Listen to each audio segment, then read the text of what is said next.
আপনারা কি জানেন ওখানে কি ঘোষণা দিয়েছে? বাতিলের আতঙ্ক এবং যুক্তিবাদী টাইটেলটা পাইতে গেলে কমপক্ষে 5টি বছর লাগে। আমি 2 বছরের মধ্যে টাইটেল পেয়েছি। হাজার হাজার আল্লাহর কাছে শুকরিয়া। মা বলছে পাবি, পেয়েছি, আলহামদুলিল্লাহ বলেন। সম্মানিত শুধু আমার প্রশ্ন হচ্ছে 3টা। 1 নম্বর প্রশ্ন, আমাদের রবকে।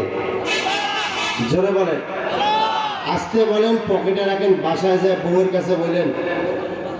জোরে বলেন, আমাদের রবকে। এই জোরে বলে না কেন? আমাদের নবীকে। হ্যাঁ, এখন নায়িকা নায়কের নাম বললে, খেলোয়াড়ের নাম বললে যুবকেরা ডাইরেক্ট বলবে, নবীর নাম বলতে পারে না। হায়রে দুনিয়া, এই কথা ঠিক না বেছে? সম্মানিত শুধু আমাদের নবীকে মুহাম্মদুর রাসূলুল্লাহ, সকলে বলি সাল্লাল্লাহু আলাইহি ওয়াসাল্লাম। ভয় আছে?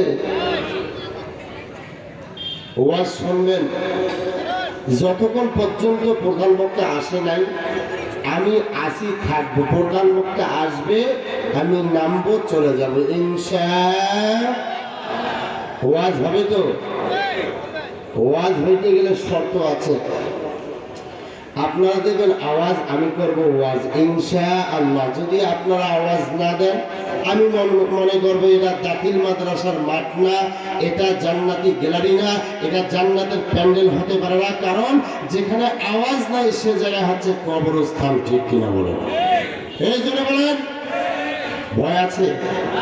2টা প্রশ্ন করেছিলাম, 3